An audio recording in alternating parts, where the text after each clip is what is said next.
আজি বৰপুত্ৰৰ জন্মদিন আৰু লগতে আমাৰ ভগৱান শ্ৰীকৃষ্ণৰো জন্মদিন আৰু মোৰ জন্ম দিয়া মাৰো জন্মদিন। কিন্তু এজনী মাৰ জন্মদিন নহয় দেই।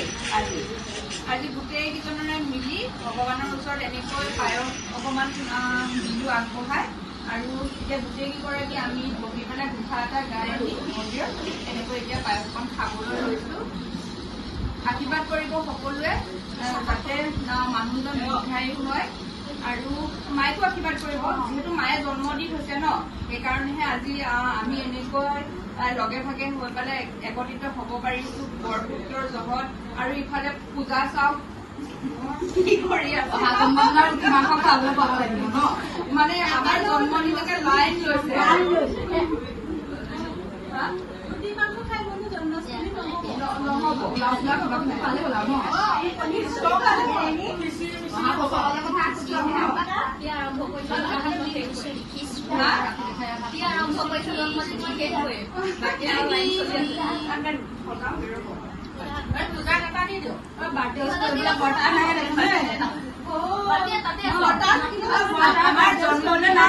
বাৰ্থডে বয় কিন্তু নাই দেই, আপোনাৰহে আছেগে, বজাৰ কৰিব গৈছেগে।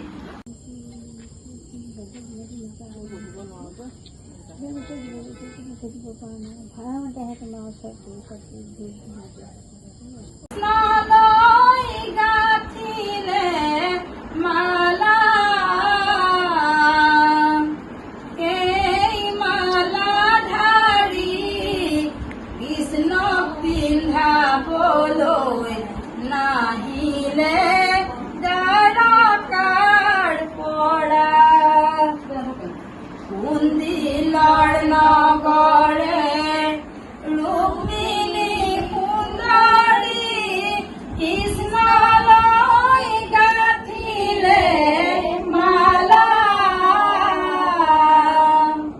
সেই মালা ধাৰি কৃষ্ণ পিন্ধাবলৈ নাহিলে দ্বাৰকাৰ পৰা। ৰাম ৰাম মুখ প্ৰাণ দান দিয়াহে গুৰুদেৱ মুখ প্ৰাণ দান। একদম জন্মাষ্টমী বুলি এয়া খিচিৰি পৰ্ব এতিয়া চলি আছে আৰু এইফালে আৰু কেইজনমান বহিবলৈ আছোঁ। আৰু যদিহে আজি ভিডিঅ'টো চাই আপোনালোকে ভাল পাইছে তেন্তে লাইক কৰিব, শ্বেয়াৰ কৰিব আৰু ছাবস্ক্ৰাইব কৰিব, লগতে থকা বেল আইকনটো দবাই দিব। নমস্কাৰ। কেনেকুৱা হৈছে? নিমখ চিমখ হৈছে